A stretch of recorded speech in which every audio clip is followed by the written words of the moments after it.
friends. It is Monday morning. It is April 25th, so it is the final week of April, and I am actually kicking ass on my TBR this month. I am so excited and proud of myself because I knew it was going to be a long month and it was going to be a really big TBR for the month, but I only have 2 more books to be done with both my tarot TBR and my magical readathon TBR. So excited. Today I am hopefully going to finish up my magical readathon TBR, and I am reading The Empress of Salt and Fortune, which is a smaller book that has been taking BookTube by storm over the last couple of years. I guess it's really good, so I'm really excited to read it. It is going to fulfill my shapeshifting prompt on the magical readathon, which was to read a book with an animal with a claw on the cover, and there's like a creature with a hand coming down from the top of the cover that has claws on it, so I figured it was perfect. This weekend I started reading Shah and The End of Time. This is the second time I've tried to read it, and I've DNF'd it again. And I think what is really hard for me about that story is the sense of humor in the book. The humor does not jive with me, and it is everywhere. That sense of humor is it's kind of the backbone of the story. Every other page, or even like multiple times on the same page, there's these like jokes and things that I just don't find funny. They kind of annoy me. So I did not get along with the humor in the story, and I think that's the biggest thing that put me off of the book and made me just feel frustrated and annoyed with it. So I went ahead and DNF'd it for good this time, and that's why I'm picking up a different book to fill that prompt. And then my final book that I have to read from my tarot TBR is Enough is Enough, which is the gun safety book that I've been putting off all month. So this week, hopefully I will finish both of those books just in time for Spring-Fling-a-Ween that's happening this weekend. So I am completely pumped for that. I've been waiting all month, and I'm so excited. So this is going to be a good week of reading, I'm sure. But I just wanted to say hello and start this vlog, and I will update you as soon as I have something going on.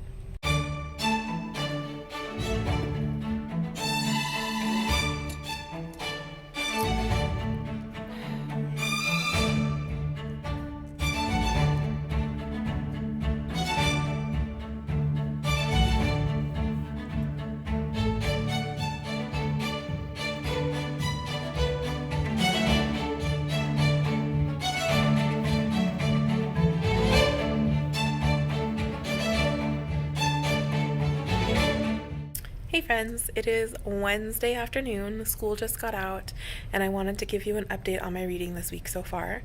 I have managed to finish The Empress of Salt and Fortune.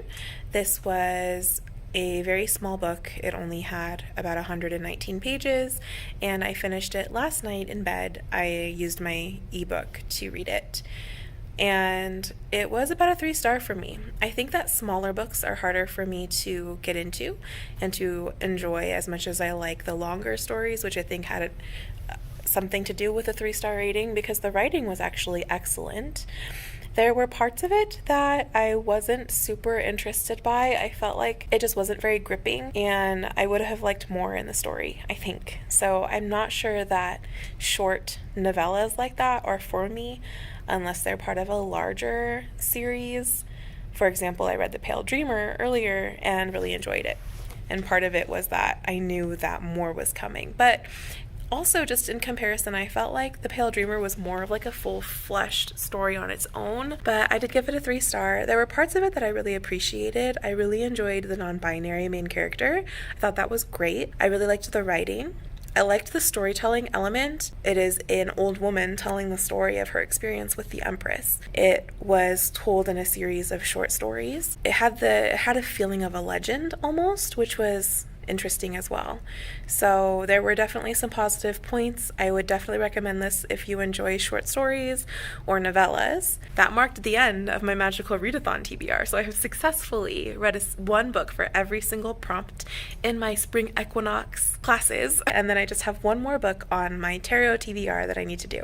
So that will be done hopefully before Friday, because Friday is Spring-Fling-a-Ween, and I'm so excited to jump into that. I am on my way to go and visit a friend. We're going to Bend, we're going to go to dinner and go to Lush, which I have never been to before. I had no idea we had one here.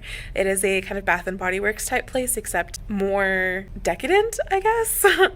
I am really excited to go. I've seen a lot of booktubers actually who really enjoy Lush, and I've never gone myself, so super excited. I will take you along on the ride with me, and then hopefully I will begin reading my next book, which is Enough is Enough, on gun safety in schools, which is not going to be a very fun read, I'm anticipating, but I'm looking forward to it anyway.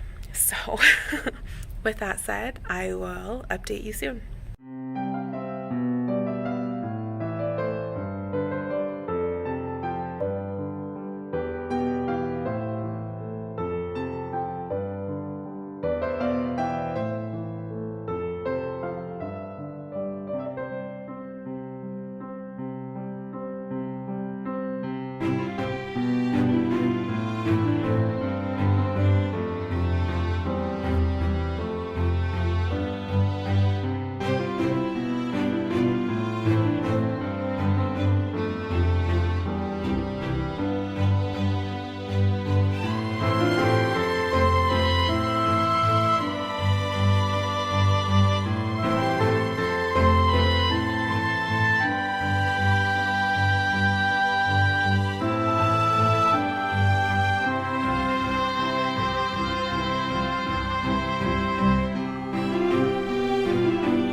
Back from my evening with my friend, and it was lovely. I went to Lush for the first time, like I said before, and it was really, really cool. I love all of their products. So, and I happened to go on World Bath Bomb Day, so they were giving away free bath bombs, so that was great. I have a little haul. I want to show you guys what I got. So they were giving away free bath bombs.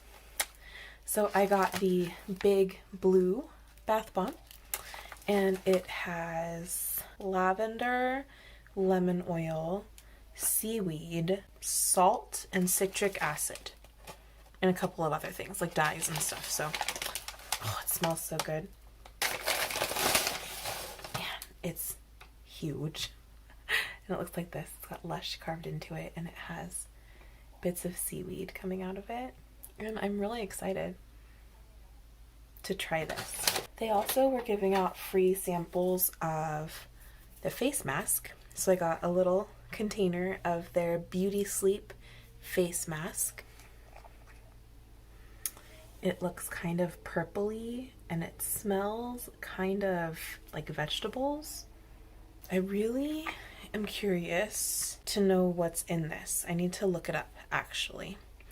And I'll put the list here once I do, because it smells like something like root. It has a really interesting smell. It doesn't really smell good, but it's supposed to be really good for you. So it's supposed to be really hydrating. And then I did buy a couple of things. I bought they had a massage oil bar, which was really cool. So I got one of those.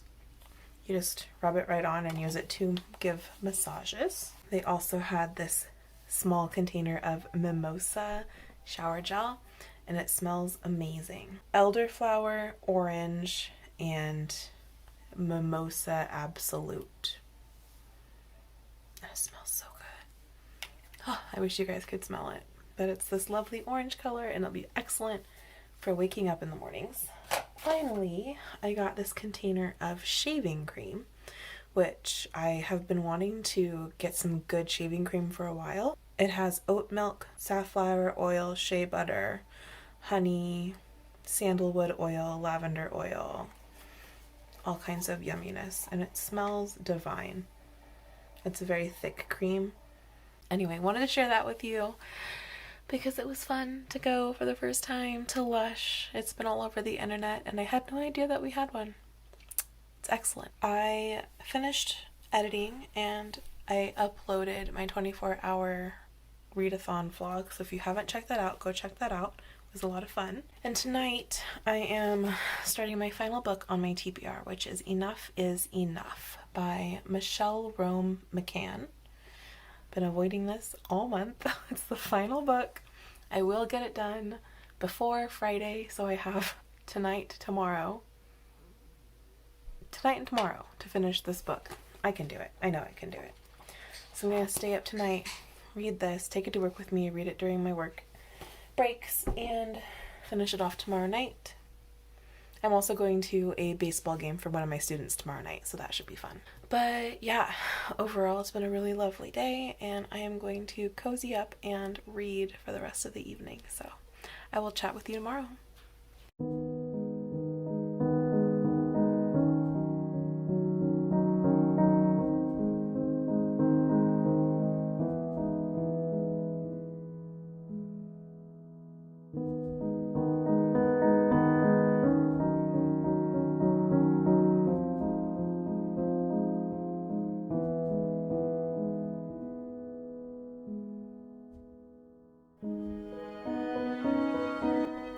Good morning. I read 100 pages of this last night, and it's pretty scary stuff. That's for sure. It talks about the statistics of gun violence in the United States and how we are number 2 in the world for the deaths by gun violence of all kinds in the United States, and how other countries have taken different steps to make sure that that does not happen, and how Japan had like 1 death by gun violence compared to like the 11,000 in the last year that we've had. And so it's just scary statistics. Really, really well done. A very solid argument, I feel like, because one of the big things that I've heard in this argument, especially living where I live, is the frustration of gun owners feeling like their rights are being infringed upon, and they're gonna try and take their guns away. And it's like the first step to gun control and not having the guns, and the Second Amendment, the right to bear arms, and all of those things, right? And the argument here is like, no, we're not trying to take away your guns. You know, if you are responsible and you keep your guns locked up and unloaded, and you use them for hunting and, you know, target shooting or whatever it is that you use them for recreationally, that's fine. But we want to make sure that guns are not getting into the hands of children. We want to make sure that guns are not getting into the hands of mentally unstable people. And we want to make sure that guns are not getting into the hands of felons with background. That's not too much to ask. So, yeah, it's good. It's a little frustrating because I've heard all the arguments against it, and it's at that point in the country where it feels like an impossible fight to get gun control laws passed. It really doesn't take much to make sure that your country has some regulations that have to do with guns to make sure that people stay safe, and that, you know, people don't come in and shoot up schools.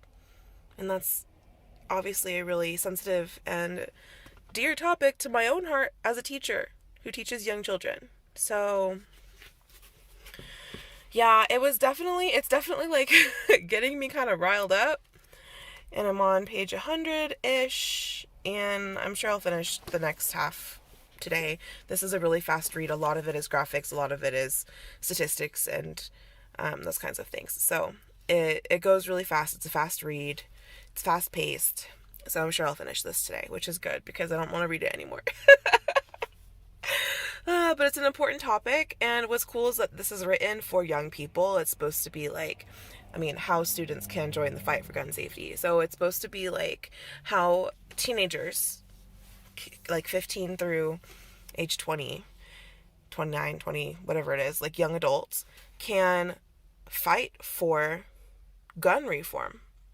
And it's pretty cool. I think if I don't end up keeping this book, I'll probably donate it to a high school, like our local high school or something, because it's pretty cool. So yeah, that's my update. I am going to go into work and take a COVID test because I was exposed to COVID and I'm starting to feel a little bit off, but I might just be completely paranoid. I don't know. So I'm going to take a COVID test and hope for the best. I am negative for COVID. I made it through the school day, and now I am sitting at the park waiting for a baseball game to start. Some of my fourth graders, I think I might have said this already, are having a game today, but it's pouring down rain outside, so we'll see. I'm here. If they play, I'll watch in the rain, but I guess it's a possibility that they might get rained out because it's pretty hefty rain, so we'll see how it goes. In the meantime, I'm going to continue working my way through this. So